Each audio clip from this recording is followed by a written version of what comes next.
Welcome to Science Darshan Institute. My name is Manoj Kushwaha. I am your physics mentor और मैं आपको 11th class का vector topic आज पढ़ाने वाला हूं. तो चलिए बच्चों स्टार्ट करते हैं. वेक्टर क्या होता है? वेक्टर एक क्वांटिटी है बच्चों.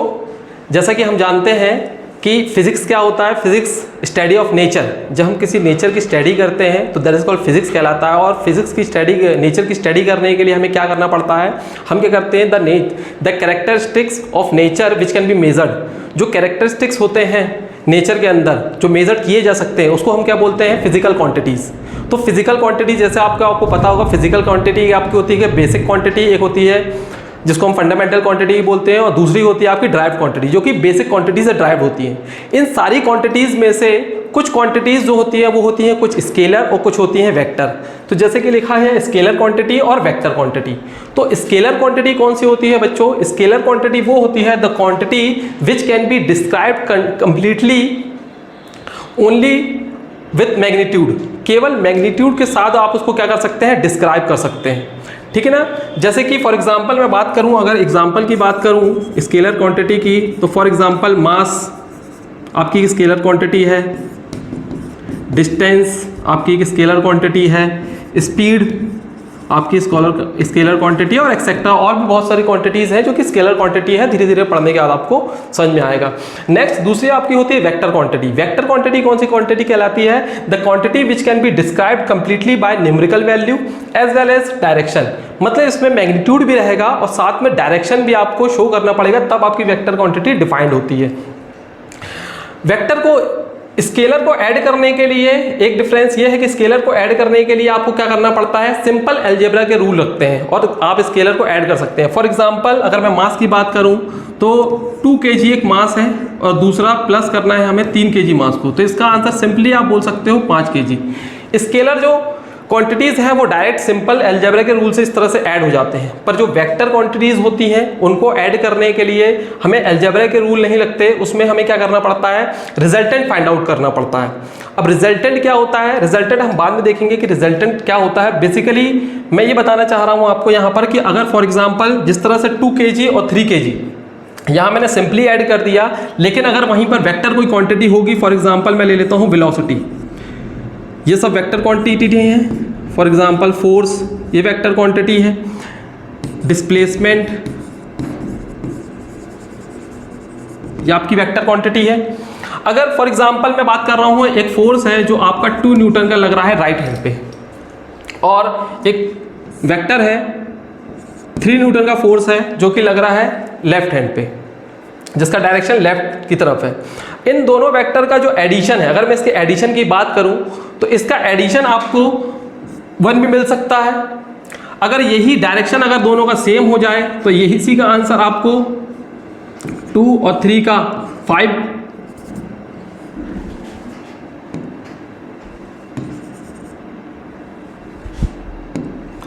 जो इसका आंसर है आपको वो 5 न्यूटन मिल सकता है. और अगर इन वेक्टर्स के बीच में कुछ एंगल्स हैं, फॉर एग्जांपल अगर ये 2 न्यूटन का फोर्स इस तरफ लग रहा है और ये 3 न्यूटन का फोर्स इस डायरेक्शन पे लग रहा है, इनके बीच में 90 डिग्री का एंगल है, तो इसका आंसर आपको √13 मिलेगा. अभी मैं बताऊंगा आपको कि ये आंसर्स कैसे आ रहे हैं, इसको अपन कैलकुलेट करना सीखेंगे रिजल्टेंट को. बेसिकली अभी मैं आपको ये बताना चाह रहा हूँ कि जो स्केलर क्वांटिटी है वो आपकी सिंपली अलजेब्रा के रूल से ऐड हो जाती है, जिसमें आपको एक ही तरह का आंसर मिलेगा. लेकिन यहाँ पर वेक्टर क्वांटिटी में आप देख रहे हैं मैंने 2 और 3 सेम मैग्नीट्यूड का वैल्यूज ली है, लेकिन एक बार आंसर आपको डायरेक्शन की वजह से एक बार 1 न्यूटन मिल रहा है, एक बार 5 न्यूटन मिल रहा है, एक बार √13 न्यूटन मिल रहा है. Next, types of vector. Vectors कितने टाइप्स के होते हैं? सबसे पहला आपका होता है इक्वल वेक्टर. इक्वल वेक्टर क्या कहलाता है? इक्वल वेक्टर बच्चों वो कहलाता है जिसका डायरेक्शन और मैग्नीट्यूड दोनों सेम होना चाहिए. मैग्नीट्यूड से क्या मतलब है?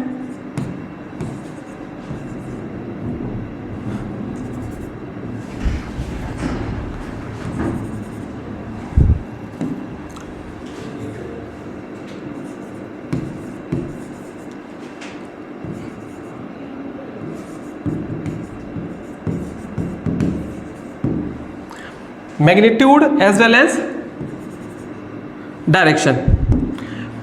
मैग्नीट्यूड और डायरेक्शन दोनों ही सेम होना चाहिए, ऐसे वेक्टर्स को हम क्या बोलते हैं? Equal vector. सेकंड है आपका अनइक्वल वेक्टर। अनइक्वल वेक्टर क्या होता है बच्चों? जिसमें कि आपका या तो मैग्नीट्यूड और या डायरेक्शन दोनों में से कोई एक भी डिफरेंट होना चाहिए। दोनों डिफरेंट होंगे तो बनी बात है, वो तो अनइक्वल हो ही जाएगा। लेकिन दोनों आइदर मैग्नीट्यूड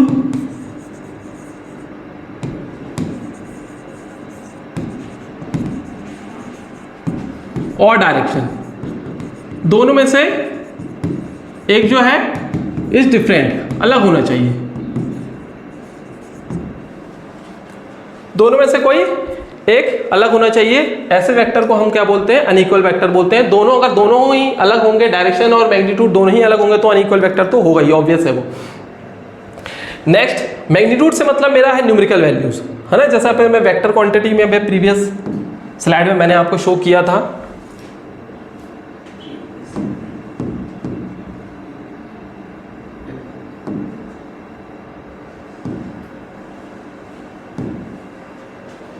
ये the quantity which can be described completely by numerical value as well as direction. तो न्यूमेरिकल वैल्यूज क्या है अपना? मैग्नीट्यूड। न्यूमेरिकल वैल्यूज मतलब मैग्नीट्यूड। नेक्स्ट है आपका पैरेलल वेक्टर। पैरेलल वेक्टर कौन सा कहलाता है बच्चों? पैरेलल वेक्टर वो कहलाता है जिसका डायरेक्शन सेम होना चाहिए, केवल डायरेक्शन सेम होना चाहिए। मैग्नीट्यूड सेम हो भी सकता है, अलग भी हो सकता है। जिसमें डायरेक्शन सेम हो, direction should be same. Direction आपका सेम होना चाहिए। अगर किसी दो वेक्टर का डायरेक्शन सेम होगा तो ये ऑब्वियस है कि उसका थीटा जो एंगल होगा उसके बीच में कितना होगा? 0 डिग्री। ऐसे वेक्टर को हम क्या बोलते हैं? पैरेलल वेक्टर बोलते हैं। नेक्स्ट है आपका anti parallel vector. Anti parallel vector क्या कहलाता है? जिसमें डायरेक्शन जो होना चाहिए जस्ट अपोजिट होना चाहिए। मैग्नीट्यूड सेम भी हो सकता है, डिफरेंट भी हो सकता है, पर डायरेक्शन क्या होना चाहिए? Opposite. Direction should be opposite, मतलब थीटा कितना होना चाहिए आपका? 180 degree. In that case theta मतलब जैसे मान लीजिए एक वेक्टर इधर है, एक वेक्टर इधर है, थीटा कितना आपका आ जाएगा? 180। इसमें क्या है? दोनों के डायरेक्शन एक ही तरफ होना चाहिए, थीटा कितना आ जाएगा आपका? 0 डिग्री। ठीक है ना। नेक्स्ट है आपका कोलिनियर वेक्टर। कोलिनियर वेक्टर क्या कहलाता है? कोलिनियर वेक्टर वो वेक्टर कहलाते हैं जिनका line of action same line पे पास कर रहा हूँ। लाइन ऑफ एक्शन का मतलब ये होता है कि फॉर एग्जांपल मैंने एक क्वांटिटी मैं ले लेता हूँ आपको समझाने के लिए, फोर्स। मैंने एक क्वांटिटी ले ली फोर्स, ये मैंने फोर्स आपका इस तरह से ड्रॉ किया।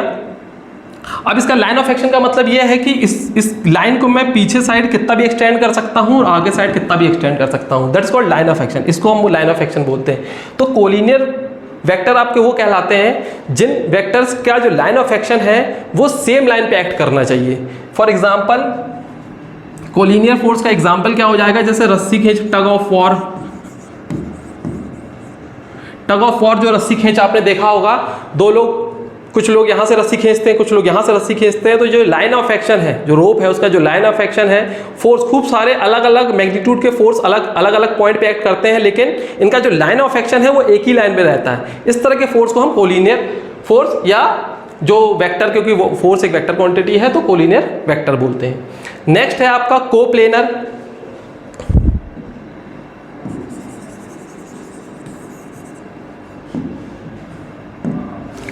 कोप्लेनर वेक्टर क्या कहलाता है? कोप्लेनर वेक्टर वो कहलाते हैं जो कि सेम प्लेन पे लाई करें, वो कोप्लेनर वेक्टर कहलाते हैं। फॉर एग्जांपल कि अगर मान लीजिए ये प्लेन है कुछ और यहाँ पर मैं एक कैमरा रख दूँ, जैसे कि मेरे सामने एक कैमरा रखा हुआ है और नीचे यहाँ पर क्या है? ये एक ट्राइपॉड लगा हुआ है जो कि इसको सपोर्ट कर रहा है। तो ये तीनों तरह के फोर्स जो है वो एक सिंगल प्लेन पे लग रहे हैं। तो इस तरह के वेक्टर को हम क्या बोलते हैं? कोप्लेनर वेक्टर बोलते हैं, जो कि सिंगल प्लेन पे लगे। जो प्लेन कोई भी हो सकता है, एक्स वाई प्लेन है, हमें पता है 3 तरह के प्लेन होते हैं, लेकिन सिंगल प्लेन पे अगर कोई फोर्स लग रहे हैं तो उसको हम क्या बोलते हैं? Coplanar vector.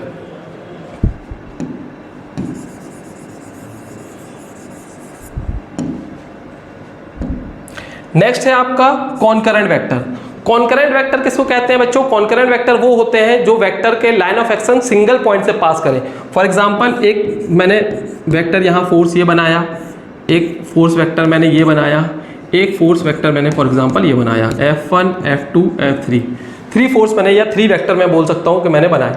किसी पॉइंट पे अगर ये लग रहे हैं तो अगर इनका लाइन ऑफ एक्शन मैं बढ़ाता हूँ और इनका लाइन ऑफ एक्शन अगर सिंगल पॉइंट से पास करता है, जैसे ये सिंगल पॉइंट से पास नहीं किया, देखिए ये 2 पॉइंट का तो किया, तीसरे का नहीं किया। अगर मान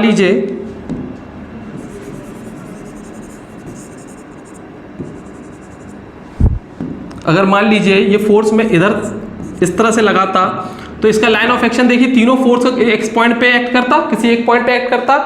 तो इस तरह के वेक्टर को हम क्या बोलते हैं? कॉनकरेंट वेक्टर, जो कि जिनका लाइन ऑफ एक्शन एक सिंगल पॉइंट से पास होना चाहिए, ये कंडीशन है, that is called concurrent vector.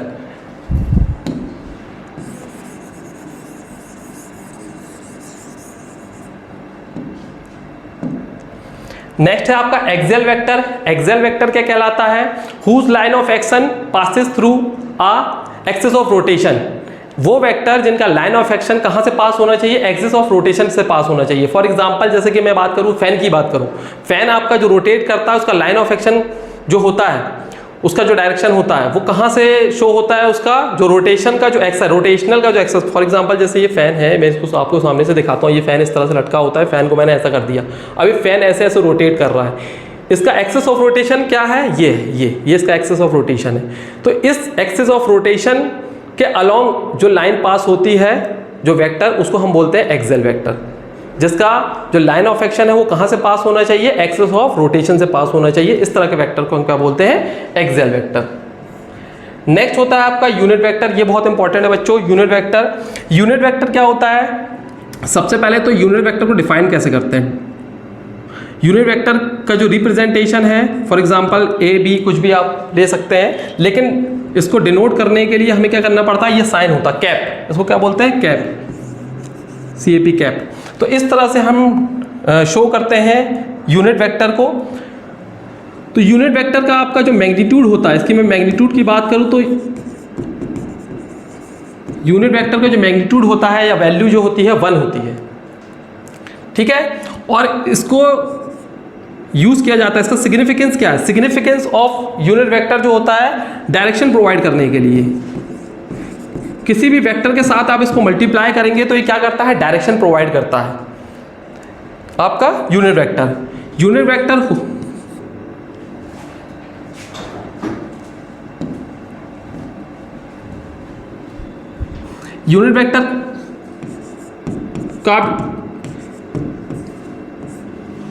को आप किस तरह से लिख सकते हैं? Vector A upon mod of A।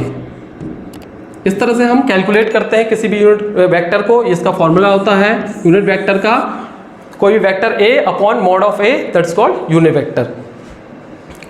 Next, now representation of a vector. Vector को रिप्रेजेंट किस तरह से किया जाता है? अभी तक जैसे इतने सारे वेक्टर मैंने आपकी बात की अभी, तो वेक्टर को रिप्रेजेंट दिखाएंगे कैसे, शो कैसे करेंगे वेक्टर को? तो वेक्टर को रिप्रेजेंट करने का तरीका क्या होता है? आप किसी भी लाइन ऑफ एक्शन वेक्टर का ऐसा भी हो सकता है, ऐसा भी हो सकता है ना, जरूरी नहीं है कि बिल्कुल स्ट्रेट ही हो, वर्टिकल भी हो सकता है, कैसा भी हो सकता है, लेकिन ये एक तरीका होता है उसको शो करने का, एक लाइन विथ एरो। इस एरो को, ये जो एरो मैंने बनाया है, इस एरो को हम वाले पोर्शन को क्या बोलते हैं? हेड, और ये बैक पोर्शन को इसको बोलते हैं टेल। और वेक्टर जो है यहां से यहां तक की जो इसकी लेंथ है, ये जो इसकी लेंथ है वो मैग्नीट्यूड दर्शाती है। वेक्टर जो क्वांटिटी है वो जरूरी नहीं है, हम लिखते तो जरूर है, जैसे फॉर एग्जांपल मैंने यहां पर लिखा F = 5 न्यूटन, ये मैंने 5 न्यूटन फॉर एग्जांपल एक वेक्टर लिखा 5 न्यूटन, ठीक है ना। लेकिन अगर मैं यहां पर कोई एक लाइन खींच दूं, इस तरह से मैं एक लाइन खींच दूं,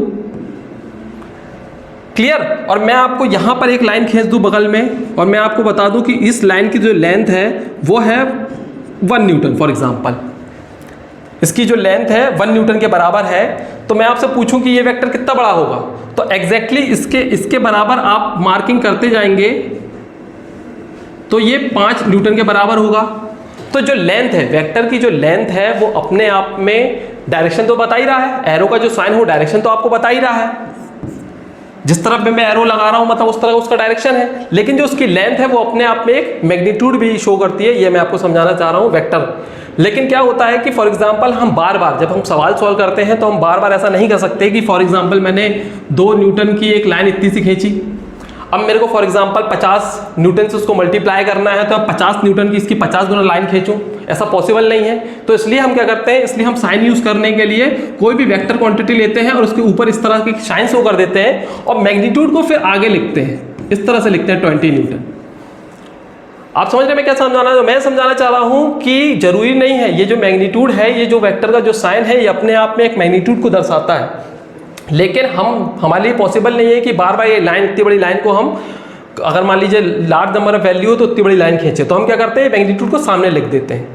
ओके, तो this is called the representation of a vector.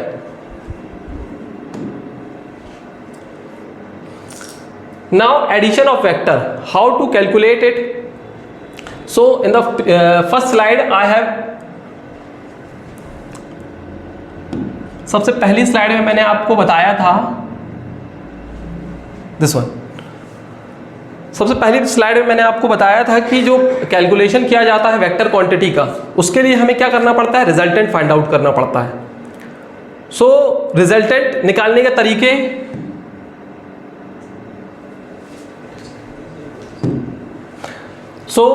Resultant यहां पर रिजल्टेंट निकालना है, अगर किसी वेक्टर को अगर हमें ऐड करना है तो उसको ऐड करने के वेरियस मेथड होते हैं और उन मेथड्स को थोड़ा देखते हैं। तो उसको निकालने के लिए हम रिजल्टेंट निकालना पड़ता है। सबसे पहले समझ लेते हैं कि रिजल्टेंट होता क्या है। तो रिजल्टेंट क्या होता है, the vector sum of all the same quantity to be added. मैंने यहाँ पर एक लाइन लिखी है, the vector sum of all the same quantity. ये सेम क्वांटिटी का मतलब क्वांटिटी आपको डिसाइड करनी पड़ेगी किस क्वांटिटी की आप बात कर रहे हो। फॉर एग्जाम्पल आप फोर्स की बात कर रहे हो तो किसी बॉडी पे अगर नंबर ऑफ फोर्स लग रहे हैं तो उनका आपको रिजल्टेंट निकालना, उनका वेक्टर सम लेना पड़ेगा। अगर आप वेलोसिटी की बात कर रहे हैं कि वेलोसिटी अलग अलग वेलोसिटी से चल रही, कोई गाड़ी है अलग अलग वेलोसिटी से चल रही है, तो नेट वेलोसिटी कितनी है उसकी, तो उस केस में आपको वेलोसिटी का वेक्टर सम निकालना पड़ेगा। अगर आप एक्सेलरेशन की बात कर रहे हैं तो एक्सेलरेशन, उसका अलग अलग पॉइंट पे एक्सेलरेशन अगर आप नोट कर रहे हैं तो नेट एक्सेलरेशन निकालने के लिए आपको जितने भी उसके एक्सेलरेशन है, फॉर एग्जाम्पल यहाँ पर 1 मीटर पर सेकंड का पॉजिटिव पे एक्सेलरेशन है, नेगेटिव एक्सेलरेशन इसका 2 मीटर पर सेकंड स्क्वायर का एक्सेलरेशन है, तो नेट एक्सेलरेशन निकालने के लिए आपको क्या करना पड़ेगा, उसका वेक्टर सम निकालना पड़ेगा। दैट इज कॉल्ड रिजल्टेंट, उसको रिजल्टेंट बोलते हैं। तो मैंने पर्टिकुलर किसी एक फोर्स की या वेक्टर की बात नहीं करी, मैंने सेम क्वांटिटी लिख दिया। यहाँ क्वांटिटी आप कुछ भी ले सकते हैं, है ना। The vector sum of all the same quantity to be added, जिस क्वांटिटी को आपको ऐड करना हो उसका जो वेक्टर सम निकालते हैं, दैट इज कॉल्ड रिजल्टेंट, उसको हम रिजल्टेंट बोलते हैं। तो नेक्स्ट रिजल्टेंट निकालने के जो मेथड्स होते हैं, एक होता है ग्राफिकल मेथड, एक होता है एनालिटिकल मेथड। ग्राफिकल मेथड्स, तो ग्राफिकल मेथड होते हैं ट्राइंगल लॉ और पॉलीगॉन लॉ। आप कोई भी मेथड यूज कर सकते हैं रिजल्टेंट निकालने के लिए, लेकिन जैसा कि हमें पता है ग्राफिकल मेथड थोड़ा सा टाइम कंज्यूमिंग होता है, इसमें ग्राफ वगैरह प्लॉट करने पड़ते हैं, और एनालिटिकल मेथड में डायरेक्ट फॉर्मूला में वैल्यू पुट करते हैं और हमें आंसर मिल जाता है। तो सबसे वन बाय वन अपन देखते हैं, कुछ इनके लिमिटेशंस हैं और कुछ फायदे हैं। तो लिमिटेशंस क्या है, सबसे पहले हम लिमिटेशंस की बात करते हैं कि ये जो ट्राइंगल लॉ है आपका,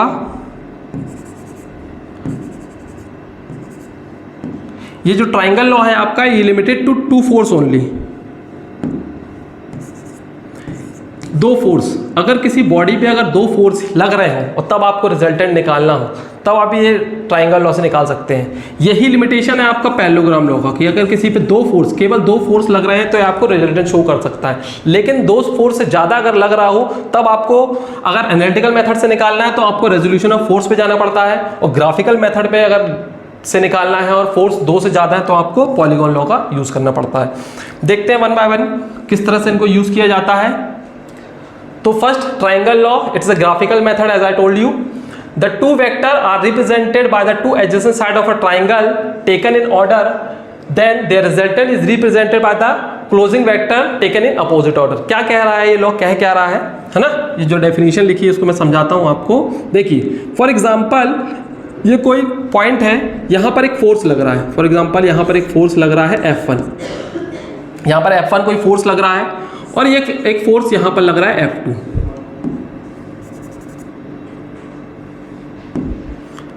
यहाँ पर कोई फोर्स लग रहा है, फॉर एग्जांपल F2। मान लेते हैं यहाँ से ये जो एंगल है 30 डिग्री है। अब मेरे को ग्राफिकली निकालना है कि इसका रिजल्टेंट क्या है। तो ये डेफिनेशन का हम यूज़ करेंगे, जो लॉ है ये कह रहा है कि अगर इन फोर्सेस को मैं ऑर्डर से बना लूँ, ऑर्डर का मतलब सबसे पहले तो क्या करना पड़ेगा मुझे कि ये फोर्स जो है सबसे पहले एक स्केल कंसिडर करना पड़ेगा। मेथड प्रोसेस क्या होगा, स्केल कंसिडर करना पड़ेगा। फॉर एग्जांपल ये F1 की वैल्यू फॉर एग्जांपल दी है 10 न्यूटन और इसकी वैल्यू दी है फॉर एग्जांपल 5 न्यूटन। स्केल आप अपने हिसाब से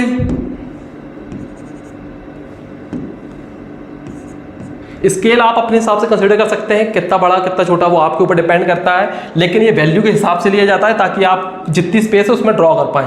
फॉर एग्जांपल मैं ले लेता हूँ 5 न्यूटन को 2 सेंटीमीटर, ये कितना भी ले सकते हैं ना, ये मैंने अपने हिसाब के इजीएस्ट फॉर्म के लिए लिया है, या आप अपने हिसाब से कुछ भी ले सकते हैं, लेकिन इसके हिसाब से हमें ये ड्रॉ करना पड़ेगा। तो सबसे पहले जैसे मेरे को F1 ड्रॉ करना है, तो F1 को मैं सिंपली जैसा F1 बना हुआ है, सबसे पहले F1 को मैं इस तरह से बना दूंगा। ये मैंने F1 को ड्रॉ कर दिया। अच्छा, ये F1 की लाइन कितनी, लेंथ कितनी मैं खींचूंगा, लेंथ मेरे स्केल के हिसाब से होने चाहिए। फॉर एग्जांपल ये 10 न्यूटन का दिया हुआ है, तो मैंने 5 न्यूटन का 2 सेंटीमीटर माना है, तो 10 न्यूटन किसके बराबर हो जाएगा, 4 सेंटीमीटर का। तो मतलब कितनी बड़ी लाइन खींचूंगा मैं, 4 सेंटीमीटर की एक लाइन खींचूंगा। तो ये मेरा F1 ड्रॉ हो गया। नेक्स्ट मेरे को F2 ड्रॉ करना है, और F2 जो ड्रॉ करना है, देखो यहाँ पर लिखा है टेकन ऑर्डर, ऑर्डर में लेना है।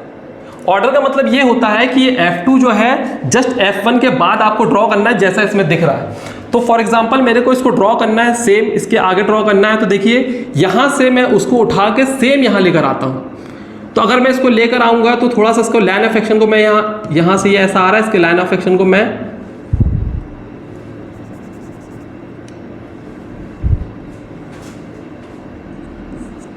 इसके लाइन ऑफ एक्शन को बढ़ाते हुए मैं इस फोर्स को ये लेके आता हूँ यहाँ, ये मेरा F2 ड्रॉ हो गया। सेम देखिए यहाँ पर मैंने क्या किया है, ये F1 और F2 इसके बीच में एंगल कितना है, ये देखिए यहाँ से ये अपोजिट एंगल कितना, ये भी 30 डिग्री होगा, तो मैंने 30 डिग्री यहाँ से 30 डिग्री पे ड्रॉ कर दिया। आप प्रोटेक्टर का यूज़ कर सकते हैं, प्रोटेक्टर यहाँ रख के 30 डिग्री पे लाइन दे सकते हैं। अभी लाइन कितनी बड़ी होनी चाहिए, अगेन इसके हिसाब से होनी चाहिए जितना इसका मैग्नीट्यूड है। तो इसका मैग्नीट्यूड कितना दिया, 5 न्यूटन। 5 न्यूटन को मैंने कितना माना है, 2 सेंटीमीटर। तो ये लाइन कितनी बड़ी खींचेंगे आप, 2 सेंटीमीटर। यहाँ पर आप दिख रहा होगा आपको कि 4 सेंटीमीटर मेरी बड़ी है, 2 सेंटीमीटर और बड़ी हो गई है, लेकिन आप स्केलिंग के हिसाब से करेंगे ये सब काम, है ना। मैंने आपको समझाने के लिए थोड़ा सा बड़ा बनाया है, लेकिन ये आप स्केलिंग के हिसाब से करेंगे, 2 सेंटीमीटर की आप लाइन खींचेंगे। अब रिजल्टेंट क्या शो करेगा, इस लॉ के हिसाब से रिजल्टेंट किसको शो करना चाहिए, आपको कुछ नहीं करना है, क्लोजिंग वेक्टर बनाना है। देखिए ये ऑर्डर में है, इसका एरो यहाँ जा रहा है, इसका एरो और आगे जा रहा है, इसको क्लोज करने वाला एक वेक्टर बनाना है। ये मैंने एक वेक्टर बनाया, ये मैंने एक वेक्टर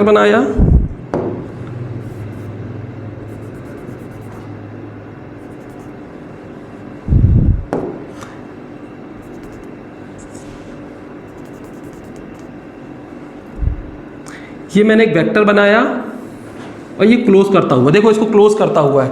ये F1 इधर जा रहा था, ये F1 जा रहा है आपका इधर, इसके लगातार में F2 जा रहा है, ये F2 जा रहा है। एरो देखिए, टेल के बाद हेड आया, फिर इसकी टेल है, फिर हेड आया F2 का, और देन मैंने क्या किया, रिजल्टेंट निकालने के लिए क्या किया, क्लोज कर दिया। देखिए इसको क्लोज किया है मैंने, मतलब इसके हेड देखिए, हेड साथ में आ गया, ये क्लोजिंग वेक्टर बनाया। इस क्लोजिंग वेक्टर को हम क्या बोलते हैं,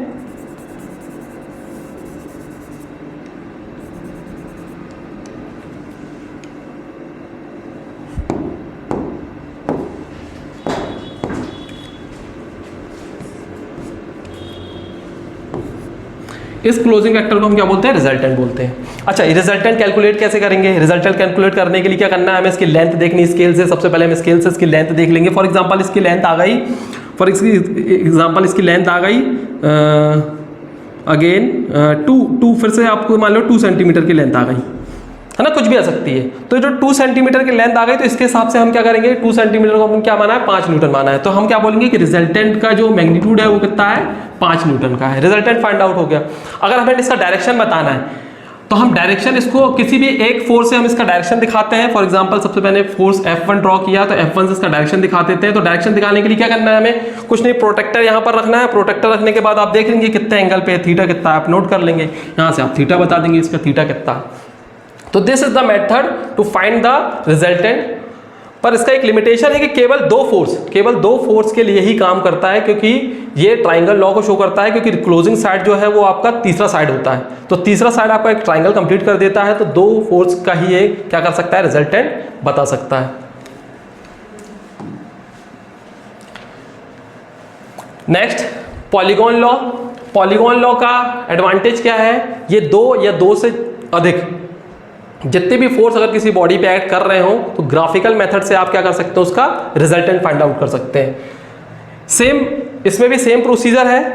इसमें क्या करेंगे अपन, देखिए फॉर एग्जांपल मैं नंबर ऑफ फोर्स ज़्यादा ले लूँगा। फॉर एग्जांपल मैंने F1 फोर्स लिया, एक लिया मैंने F2 force, then F3 force, F4 force, कितने भी फोर्स आप ले सकते हैं, दो या दो से अधिक।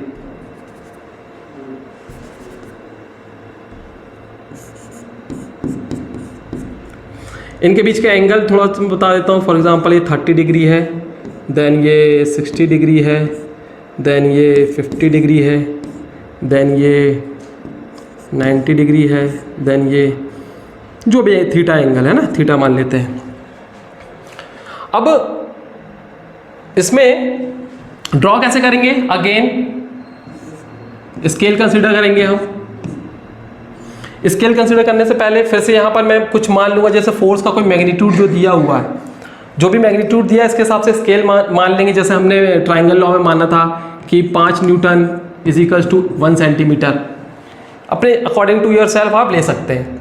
अच्छा, पॉलीगॉन लॉ कहता क्या है, if vectors to be added are represented by continuous side of a polygon, then resultant is given by one vector represented by last line joining the initial and final position। तो जैसा मैंने triangle law बताया है, बस अंतर बस उतना, उसमें दो साइड से, इसमें साइड ज़्यादा होंगे क्योंकि पॉलीगॉन लॉ है, तो दो से ज़्यादा साइड्स आपको मिलेंगे। तो जब भी आप पॉलीगॉन बनाना स्टार्ट करेंगे तो आपको मेथड सेम अप्लाई करना है, स्केल लेना है। स्केल के हिसाब से आपको सबसे पहले F1 फोर्स ड्रॉ करना है,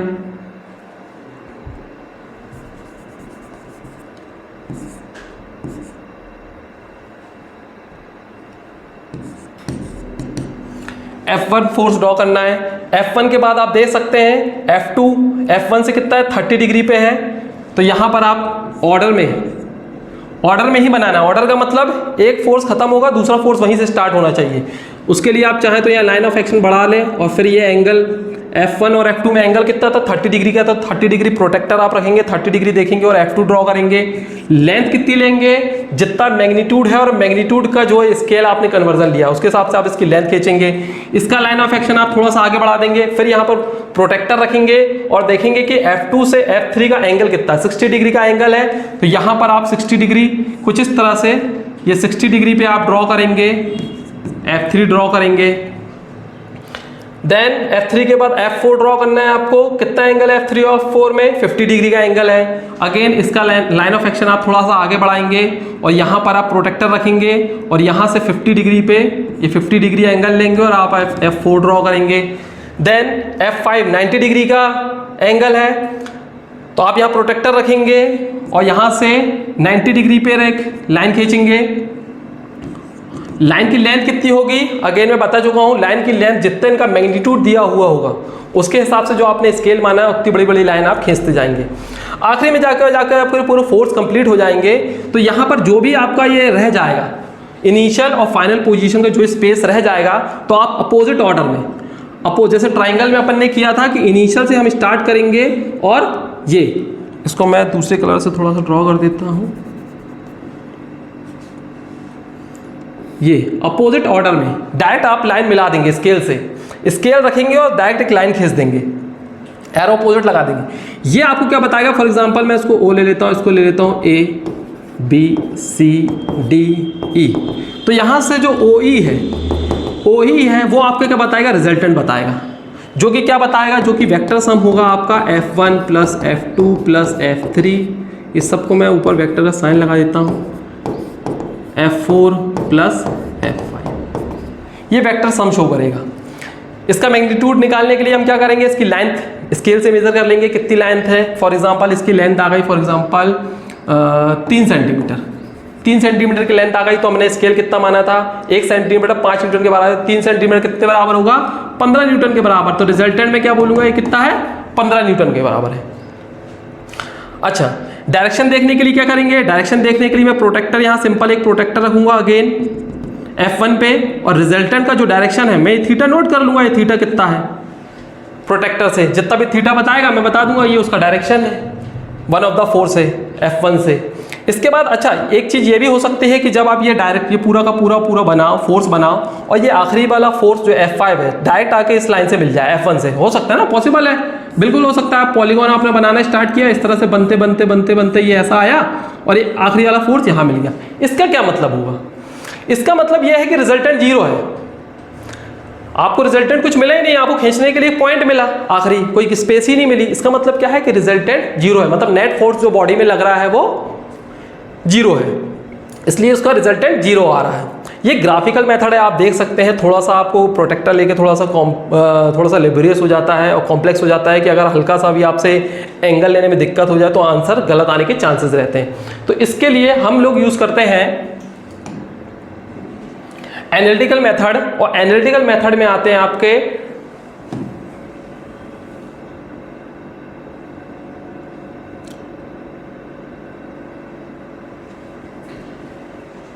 एनालिटिकल मेथड में आते हैं पैरेललोग्राम लॉ और रेजोल्यूशन ऑफ फोर्स। तो सबसे पहले मैं रेजोल्यूशन ऑफ फोर्स थोड़ा सा बताना चाहूंगा पैरेललोग्राम लॉ में, क्योंकि रेजोल्यूशन ऑफ फोर्स की जरूरत पड़ेगी।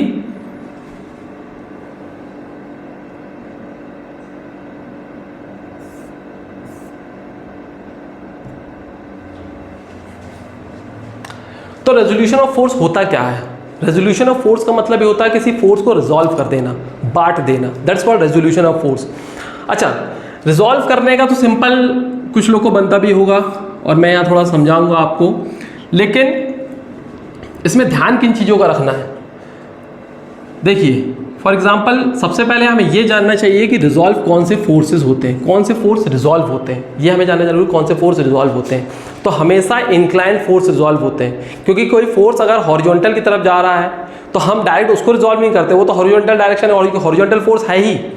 कोई फोर्स वर्टिकल की तरफ जा रहा है तो एक वर्टिकल फोर्स अपने आप में है ही, लेकिन फोर्स हमेशा कौन से रिजॉल्व होंगे, क्योंकि फोर्स को 2 पार्ट में बांटा जाता है, हॉरिजॉन्टल और वर्टिकली। तो अगर कोई फोर्स हॉरिजॉन्टली तो उसको आप क्या बांटोगे, उसी तरह वर्टिकल कोई फोर्स है तो उसको भी नहीं बांटोगे, बांटोगे किसको, किसी इंक्लाइंड फोर्स को। अब इंक्लाइंड फोर्स कौन सा होता है, बहुत सारे कंफ्यूजन होता है बच्चों की, इंक्लाइंड फोर्स क्या है। ऐसे तो समझ में आता है, मैंने यहाँ से एक फोर्स एक्स वाई बना दिया तो आपको देखने में आसान लग रहा होगा, तो आप बोलोगे हाँ सर ये इंक्लाइंड फोर्स है, ये मैंने फोर्स F1 ड्रॉ किया, आपने बोला इंक्लाइंड फोर्स है। लेकिन कई बार मोस्ट ऑफ द क्वेश्चंस आपके जो रहते हैं वो इस तरह से इंक्लाइंड प्लेन के रहते हैं, ये इस तरह के क्वेश्चंस रहते हैं। अब उस केस में क्या है कि हम सवाल सॉल्व करने के लिए हम ऐसी एक्सेस नहीं मानते, हमें हमेशा दिमाग में ये चीज़ नहीं रटनी है कि ये एक्स एक्सेस होगी, ये वाई एक्सेस होगी। सब सवाल को इजी तरीके से सॉल्व करने के लिए हम क्या करते हैं, हम मान लेते हैं ये प्लेन ही एक्स एक्सेस है। अब जब ये प्लेन एक्सेस एक्स एक्सेस हो गई तो उस केस में अगर ये देखा जाए तो ये फोर्स बनाया है मैंने यहाँ पर, ये कैसा फोर्स हो गया, ये हॉरिजॉन्टल फोर्स हो गया, ये तो इंक्लाइंड फोर्स रह ही नहीं गया, इसको कोई कंपोनेंट बनाने की जरूरत ही नहीं है ना। तो ये समझना बहुत जरूरी है बच्चों कि कौन सा फोर्स रिजॉल्व होता है। हर तरह का फोर्स रिजॉल्व नहीं होता, केवल इंक्लाइंड फोर्स रिजॉल्व होता है, और इंक्लाइंड फोर्स डिपेंड करता है, इंक्लाइंड फोर्स डिपेंड करता है कि हमने एक्स एक्सिस और वाई एक्सिस किसको माना है, अपने जो क्वेश्चन सॉल्व कर रहे हैं उसमें किस हिसाब से ना एक्स एक्सिस वाई एक्सिस ली। अच्छा, सिंपली सबसे पहले मैं आपको यहाँ पर रिजॉल्व करना सिखाता हूँ कि रिजॉल्व करने का तरीका क्या होता है, प्रोसेस क्या होता है। सिंपल फोर्स जो रिजॉल्व करते हैं,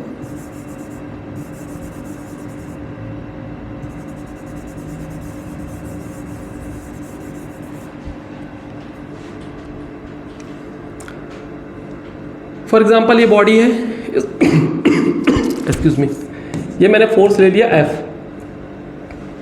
मान लीजिए ये बॉडी से एंगल बना रहा है 30 डिग्री, या अभी थीटा लेके चलते हैं स्टार्टिंग में।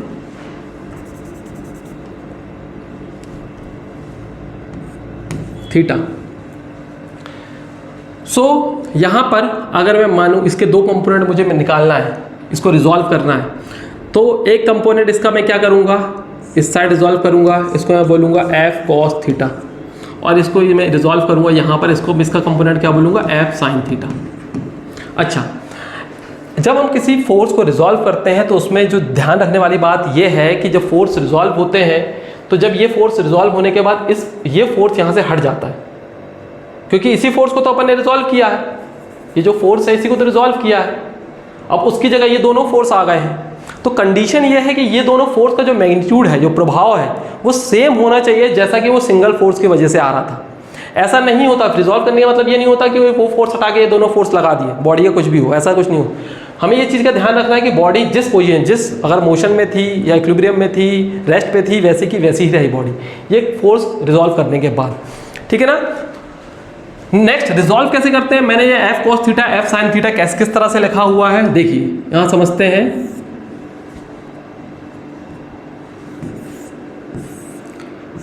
फॉर एग्जाम्पल ये फोर्स है, ये थीटा है,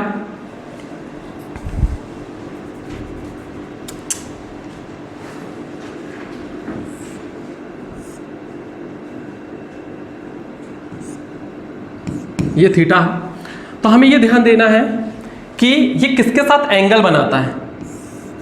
जैसे ये एक्स एक्सिस है, अब ये एंगल किसके साथ बना रहा है, ये एंगल किसके साथ बना रहा है, ये एंगल एक्स एक्सिस के साथ बना रहा है। क्योंकि ये देखिए, ये जो मैंने लाइन, ये जो एंगल दिखाया है, ये एरो से मैं शो करता हूँ आपको, ये देखिए ये मैंने एंगल कहाँ से, इस लाइन को, एक्स एक्सिस को और फोर्स को टच कर रही है, ये थीटा दिया हुआ है। तो जिसके साथ एंगल बनाता है उसके साथ हम क्या लेते हैं, कॉस। इसको मैं क्या लिखूंगा, एफ कॉस थीटा। और इसके जस्ट परपेंडिकुलर, कुछ बच्चों को दिक्कत होती है, दूसरा वाला फोर्स है उसको यहाँ ले जाते हैं, इस क्वाड्रेंट में लेके चले आते हैं। क्वाड्रेंट कभी चेंज नहीं करते, हमेशा ध्यान रखना, कोई भी फोर्स जब रिजॉल्व होता है अपने क्वाड्रेंट में ही रहता है। जहां पर भी एक्स एक्सिस और वाई एक्सिस मान रहे हो, आपको उसी क्वाड्रेंट में उसको परपेंडिकुलर 90 डिग्री में रिजॉल्व करना है। तो इसका एक कंपोनेंट यहाँ बनेगा। अभी क्या है, आपको इजी लग रहा होगा क्योंकि ये मैंने सीधा सीधा एक्सेल लिया है, यही एक्सेस क्वेश्चंस में क्या होता है, इस तरह से हो जाता है। तो बच्चों को समझ में नहीं आता है, एक कंपोनेंट यहाँ बनाते हैं, एक कंपोनेंट यहाँ बना देते हैं। तो ये आपको समझना है कि जिस एक्सेस पे आप बना रहे हो उसी क्वाड्रेंट में, अगर मान लो यहाँ कोई फोर्स दिया हुआ तो यहाँ रिजॉल्व होगा और यहाँ रिजॉल्व होगा, यहाँ पर कोई फोर्स दिया हो तो यहाँ रिजॉल्व होगा और यहाँ रिजॉल्व होगा, वहाँ नहीं जाएगा। यहाँ कोई फोर्स दिया हो तो यहाँ रिजॉल्व होगा, यहाँ रिजॉल्व होगा। ये कोई फोर्स दिया है तो यहाँ हॉरिजॉन्टली और ये वर्टिकल, इस तरह से रिजॉल्व होगा। ये चीज़ों का थोड़ा सा रेजोल्यूशन ऑफ फोर्स में ध्यान देना होता है। नेक्स्ट, कॉस और साइन की मैं बात बता रहा हूँ कि कॉस किसके साथ लेते हैं, जिसके साथ एंगल बनाता है उसके साथ कॉस, और जिसके साथ एंगल नहीं बनाते उसके अपोजिट वाले के साथ हम क्या ले लेते हैं, साइन। तो इसको क्या लिखेंगे हम, एफ साइन थीटा। अच्छा, इसको और किस तरह से लिख सकते हैं, क्या मैं, अगर मान लो आप कुछ बच्चे बोलते हैं कि नहीं मुझे ये एंगल नहीं यूज़ करना है, ये वाला एंगल यूज़ करना है, क्योंकि ये एंगल निकाला जा सकता है ना, बिल्कुल निकाला जा सकता है, आसान है। अगर मुझे पता है कि ये जो रिजॉल्व होते हैं 90 डिग्री में रिजॉल्व होते हैं और ये थीटा मुझे पता है, तो मैं 90 माइनस थीटा करके ये एंगल भी निकाल सकता हूँ। तो अगर मुझे ये वाला एंगल यूज़ करना है तो मैं यहाँ पर क्या करूँगा, उस केस में ये वाला एंगल यूज़ करोगे, मतलब तुम ये वाले एंगल का यूज़ कर रहे हो, ये तो ये एंगल किसके साथ बना रहा है, वाई एक्सिस के साथ। तो उस केस में क्या करना पड़ेगा, मान लो अगर इसको आपने थीटा 1 लिया है तो यहां पर आप क्या लिखोगे, F cos theta 1।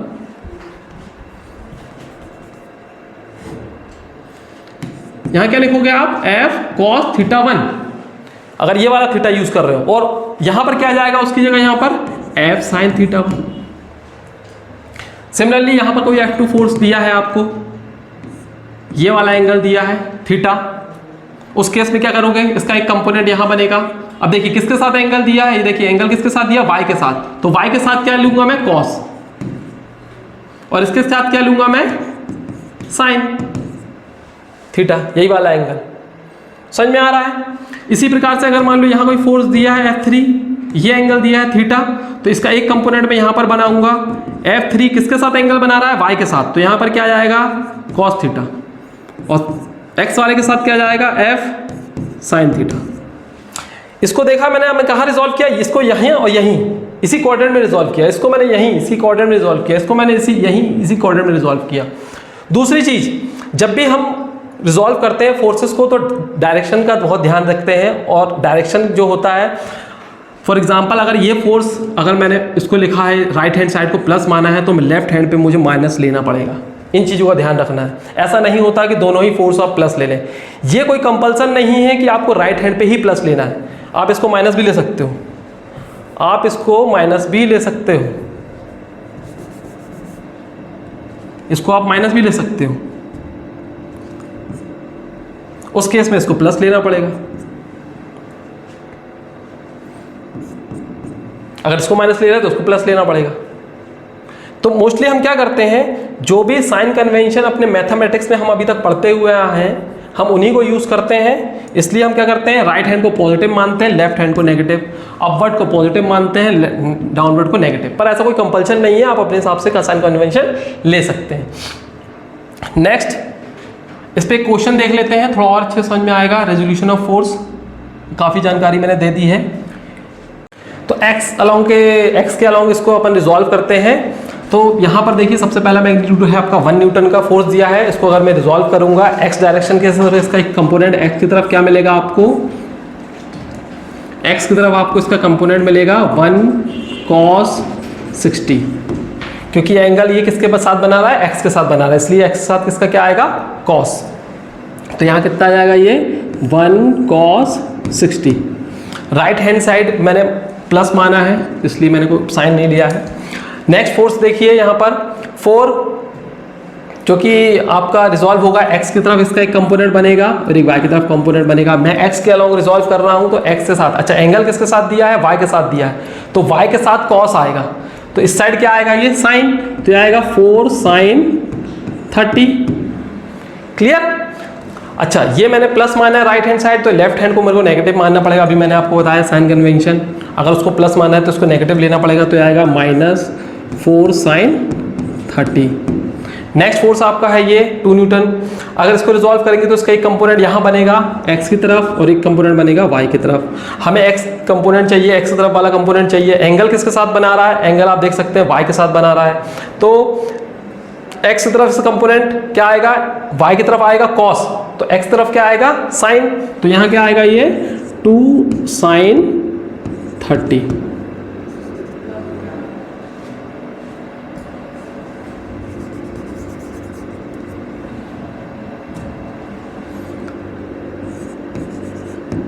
sin 30। Clear. तो यहां पर ये +2 sin 30। अच्छा वैल्यू पुट कर लेते हैं। तो यहाँ cos की वैल्यू कितनी होती है, cos 60 की वैल्यू, cos 60 होता है आपका 1/2 -4 × sin 30 की वैल्यू कितनी होती है 1/2 +2 × sin 30 की वैल्यू कितनी आएगी 1/2। यहाँ से आपका ये कैंसिल आउट हो जाएगा, ये कितना बचेगा 1/2 माइनस ये बचेगा 2, देन ये +1। तो यार गड़बड़ क्यों जा रहा है बार बार, यार क्या गड़बड़ हो जा रहा है, क्वेश्चन तो सही लिखा ना मैंने। सो यहाँ पर ये आपका आ जाएगा 2 - 1/2 -2 -1 -1 और 1 माइनस ये कितना जाएगा आपका 1/2। सो यहाँ पर ये क्या बता रहा है, यहाँ पर ये x कोऑर्डिनेट आपका एक फोर्स निकल के आ गया x डायरेक्शन में, कि जो आपका अनइवन फोर्स है वो कितना है 0.5 1/2 0.5 का आपका जो फोर्स है, अगर आप एक एडिशनल फोर्स लगा देते हैं 0.5 का प्लस 0.5 का या +1/2 का एक एडिशनल फोर्स लगा देते हैं एक्स एक्सिस पे, तो क्या होगा एक्स एक्सिस के जितने भी फोर्सेस होगा नेट सम क्या हो जाएगा 0 हो जाएगा। तो जो भी फोर्सेस हैं आपके उनका जो समेशन है वो किस साइड मिलेगा आपको, वाई के अलोंग मिलेगा और वही उसका रिजल्टेंट होगा। ठीक है ना। तो यही क्वेश्चन में पूछा था कि मिनिमम रिजल्टेंट फाइंड आउट करने के लिए इन द वाई डायरेक्शन कितना फोर्स हमें ऐड करना पड़ेगा। तो बनी सी बात है, जो फोर्स हम ऐड करेंगे वो किस डायरेक्शन में करेंगे, एक्स एक्सिस में ऐड करेंगे, क्योंकि हमें रिजल्टेंट किस डायरेक्शन में चाहिए, वाई डायरेक्शन में अपन को रिजल्टेंट चाहिए। तो इसका आंसर क्या हो जाएगा आपका ये 0.5 A। क्लियर। नेक्स्ट है आपका parallelogram law. So parallelogram law of upon next classes में स्टार्ट करते हैं। Okay, thank you.